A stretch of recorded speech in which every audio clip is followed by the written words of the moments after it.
Okay, so welcome back everyone. In the previous video we learned about if-else in JavaScript. In this video we're going to be talking about loops. So loops, as the name suggests, is a way in which we can loop through something or we can repeat something. So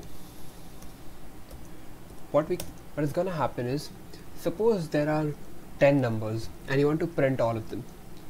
So it will be a very tedious job to print it again and again, write 10 lines of code. So instead what we can do is we can list those numbers and we can loop through them, or we can iterate through them and print them, and the code becomes much smaller. Now printing 10 numbers still seems a bit reasonable because you can just write 10 lines of code. But what if the number is 100? Then you won't be sitting down and writing 100 lines of code for that, right? So what we are going to do is I'll introduce you. So there are three types of loop we'll be dealing with here. We'll be dealing with the for loop, the while loop, and the for each. So what's going to happen is, first of all, I'm going to look at for loop. So I'm going to type for let I equals to 0. So what this does is it initializes the value of I as 0. I is lesser than equal to 10, I plus plus. And we're going to just do console.log I. And now we're going to run this.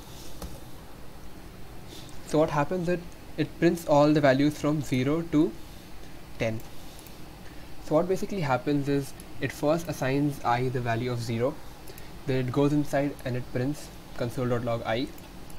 Then it again goes back, it increases the value of I by 1 through the I plus plus. Then it checks if the value of I is lesser than or equal to 10, and then it prints it again. And as soon as the value of I becomes equal to 11 and it is greater than 10 and it is not less than or equal to 10, it breaks out of the loop and the program ends. So this was one way of doing this program. There's another way to do this. So what we can do is we can say let I equals to 0 here.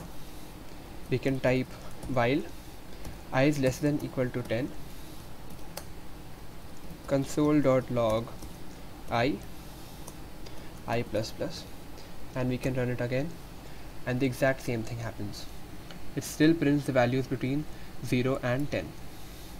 So as the name suggests, what happens in this is the loop runs until or while I is less than 10. As soon as the value of I becomes more than 10, the loop ends. So what basically happens is it comes here, it prints I, and the value of I gets incremented. It goes back and it sees if the value of I is lesser than 10 or not. If it is greater than 10, it breaks out and the program ends. So now these are two main types of loops in JavaScript. There's one more thing we can do which is very useful. Suppose there is something like let A equals to, suppose there are a couple of strings here, suppose something like that, and you want to loop through this. So what you can do is you can write for A let P of A, and you can do console.log P, and if you run this, it basically prints each of the elements in the object, Hisham, ANG and SHA. So this is one way to do this, and an alternative syntax for this, you can also do A dot for each,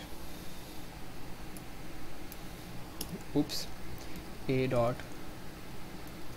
for each, and you can write data, and you can do console.log data here. I'll just put the semicolons.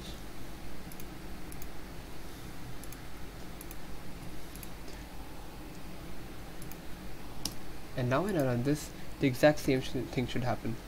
So first it got printed because of the one earlier, this one, and then it got printed because of this one.